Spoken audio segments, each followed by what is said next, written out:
Shalom, salam berkat dari kami untuk pendengar sekalian. Saat ini pendengar akan diberkati dengan program Hari Ini Harinya Tuhan bagian yang ke-8. Sebuah program rohani tentang doktrin Alkitab yang menolong kita untuk semakin tertanam dalam kebenaran firman dan bertumbuh dalam kemuliaan. Bersama hambanya, Pendeta Gilbert Lumoindong, STH. Banyak orang merasa doktrin Alkitab sebagai sesuatu yang membingungkan. Tetapi tahukah saudara bahwa doktrin Alkitab intinya adalah memahami Alkitab dengan benar, dengan pemahaman yang sistematis, sehingga kita terus dapat tertanam di dalam kebenaran firman, sehingga kita terus bertumbuh di dalam kemuliaan Allah. Buka hati saudara sekalian untuk menerima berkat-berkat firman-Nya hari ini. Haleluya, haleluya, haleluya. Salam jumpa pendengar yang diberkati Tuhan. Satu sukacita tersendiri kembali bagi saya Gilbert Lumoindong untuk ada di antara pendengar sekalian dalam program kita Hari Ini Harinya Tuhan.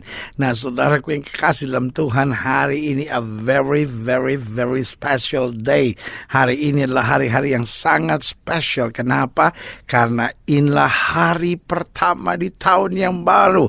Happy New Year buat setiap saudara sekalian. Selamat tahun baru. Selamat memasuki tahun yang penuh dengan berkat Tuhan, penuh dengan mujizat Tuhan. Tahun di mana kita akan makin akrab dengan Tuhan, makin merasakan kebaikan Tuhan. Tahun di mana kita melihat terobosan dahsyat dan luar biasa. Haleluya.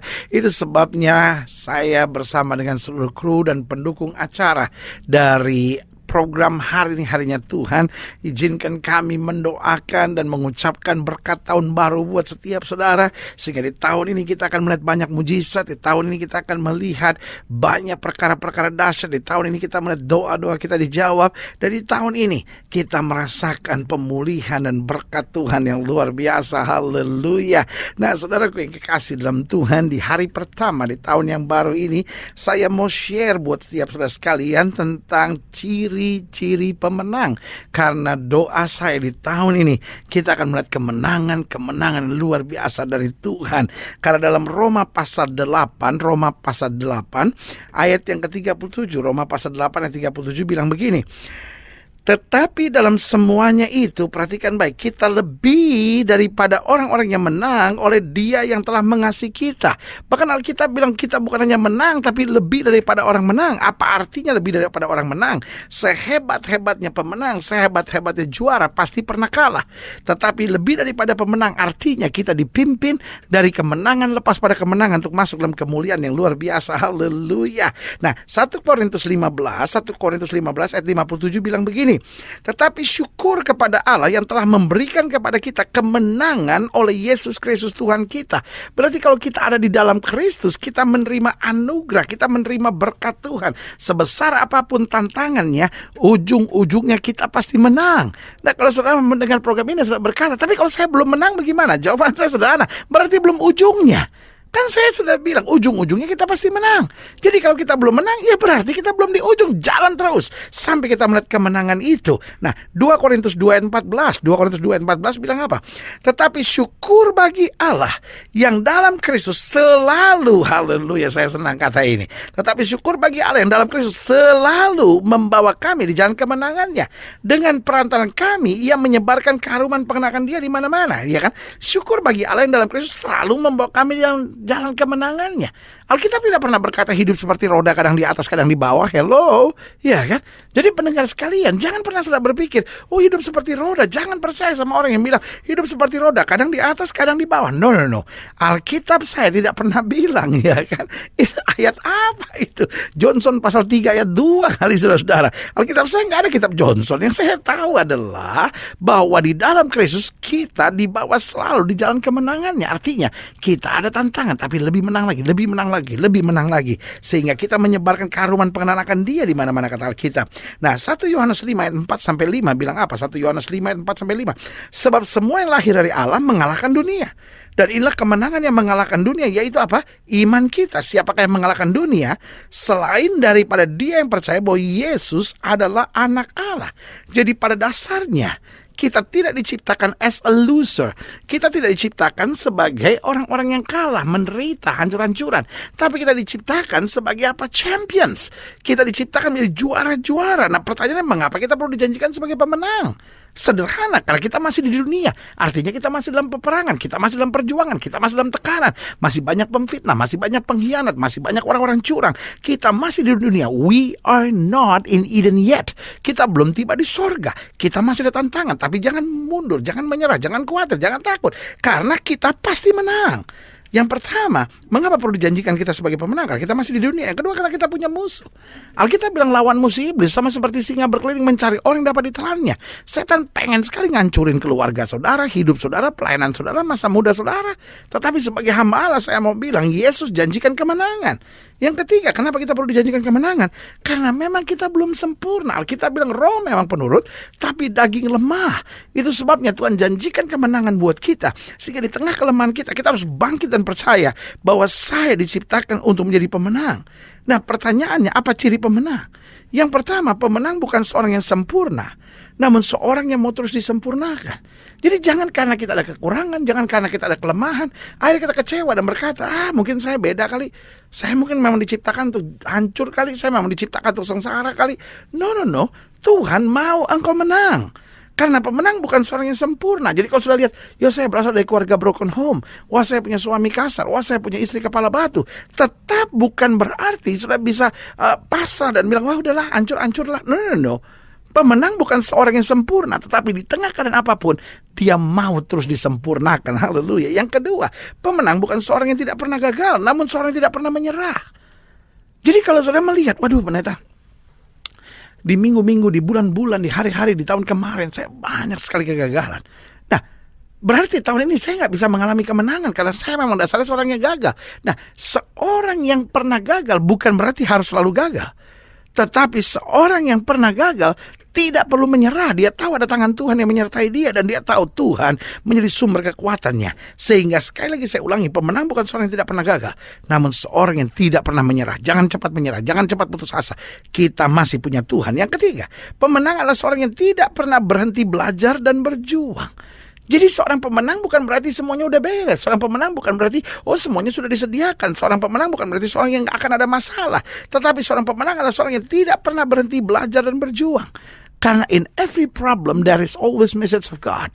Dalam setiap masalah, dalam setiap peperangan, dalam setiap tekanan, dalam setiap perjuangan dalam hidup kita, ada selalu pesan-pesan Tuhan. Makanya selalu saya bilang, masalah bukanlah musuh yang harus kita hindari, tetapi masalah adalah pelajaran yang harus kita tekuni.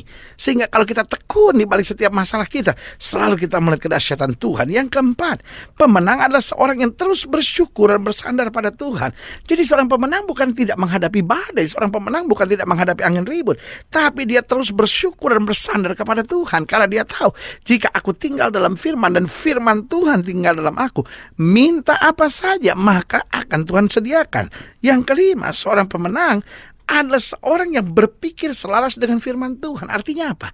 Jangan pernah beri kesempatan kepada iblis di dalam pikiran kita.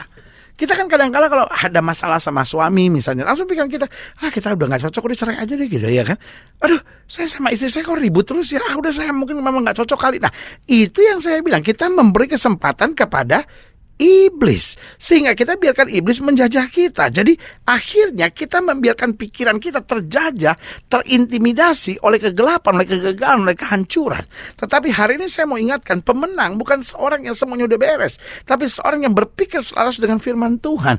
Filipi pasal 4 ayat 8 bilang apa? Apa yang benar, apa yang mulia, apa yang sedap didengar, apa yang patut disebut kebajikan dan patut dipuji, pikirkan semuanya itu. Artinya apa? Jangan mikirin yang jelek-jelek, tapi pikirkan hal-hal yang sudah firman Tuhan rencanakan dalam hidup kita. Haleluya. Dan yang keenam saya pelajari, pemenang adalah seorang yang memahami rencana Allah bagi dirinya. Dia gak pusing sama omongan orang mau ngomong apa gak penting buat dia.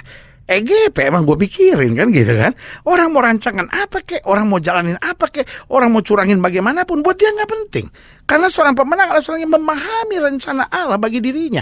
Makanya Yesus bilang apa? Kalau boleh biarlah cawan ini lalu, tapi biar bukan kehendakku yang jadi, melainkan kehendakmu yang terjadi. Artinya apa? Yang aku inginkan, yang aku impikan, yang aku kehendaki, semuanya gak penting. Tetapi apa yang Tuhan rencanakan itu lebih dari segala-galanya. Haleluya. Dan yang ketujuh, pemenang adalah seorang yang dapat selalu menjadi saksi Tuhan dalam segala keadaan. Jadi seorang pemenang bukan seorang yang tidak menghadapi masa-masa sukar dalam hidupnya, tetapi dalam segala perkara dia tahu Tuhan sudah terlalu baik buat saya. Biarlah hidup saya jadi saksi Tuhan. Alkitab bilang, supaya orang melihat perbuatanmu yang baik dan memuliakan Bapa di sorga. Jangan sampai kita justru jadi batu sandungan. Katanya kita anak Tuhan, katanya kita orang percaya, katanya kita cinta Kristus. Tapi orang lihat hidup kita, aduh minta ampun, ini orang kok udah maki orang, waduh ini orang irinya gak karu-karuan. Nah ini yang saya bilang, jangan sampai iblis mendapat kesempatan dalam hidup kita sampai akhirnya hidup kita gak memuliakan Kristus. Ingat, we are winners in Christ. We are champions in Christ. Kita adalah pemenang-pemenang di dalam Kristus. Ini bukan saatnya kita menyesali nasib. Ini bukan saatnya kita menyesali keadaan. Ini bukan saatnya kita menangisi persoalan-persoalan hidup. Tapi sebagai hamba Allah, saya mau ingatkan buat saudara, engkau pemenang. Di hari pertama di tahun yang baru ini, saya mau ingatkan buat saudara, engkau bukan orang biasa, engkau bukan orang kalah, engkau bukan orang sengsara. Mungkin saudara berkata, tapi masalah saya banyak. But you are winners in Christ. You are champions in Christ. Engkau adalah pemenang-pemenang, juara-juara dalam Kristus. Ini saat kita bangkit dan kita imani bahwa dalam Kristus Dia selalu membawa kita ke jalan kemenangannya. Haleluya. Saudara ingin didoakan secara khusus, boleh taruh tangan kanan saudara di dada dan jadikan hari ini hari di mana mujizat Tuhan kembali mengangkat kita dan memberikan kemenangan-kemenangan yang luar biasa. Nah, saudara-saudara yang taruh tangan kanan saudara di dada, angkat hati saudara dan mari kita berdoa. Bapa, di dalam nama Yesus, secara khusus hamba berdoa untuk setiap pendengar sekalian, sehingga hari ini, di hari pertama di tahun yang baru ini, kami menerima urapan kemenangan, kami menerima urapan sukacita, kami menerima urapan mujizat, kami menerima urapan kedekatan, keakraban, keintiman dengan Yesus di dalam nama Yesus, sehingga setiap mereka mendengarkan program ini Tuhan akan mengalami berkat, anugerah, kasih karunia dan kekuatan baru buat Tuhan di tahun yang baru ini. Hamba ucapkan berkat pemulihan buat keluarga, orang-orang muda dan kehidupan dan pelayanan kami sehari-hari. Di dalam nama Yesus kami berdoa. Haleluya. Amin, amin, amin. Saudaraku yang kasih dalam Tuhan, kita sudah berdoa. Ingat, Allah tidak pernah lalai menepati janjinya. Inilah saatnya buat kita untuk bangkit bersemangat, bersuka cita dalam menghadapi segala perkara. Karena kita tahu Yesus hidup, Yesus berkuasa dan selalu menyediakan yang terbaik buat anak-anaknya. Dan izinkan dalam kesempatan ini juga, saya atas nama pribadi bersama dengan istri saya Renda, ketiga anak saya Garen, Sela dan Gravens mengucapkan selamat tahun baru buat setiap saudara. Kiranya tahun ini tahun yang penuh mujizat, tahun yang penuh berkat, tahun yang penuh kemenangan, tahun di mana saudara dituntun makin akrab, makin dekat, makin intim dengan Tuhan untuk mengalami segala hal yang baik. Doa saya menyertai saudara, tetap semangat dan pastikan jadikan hari ini harinya Tuhan. Haleluya.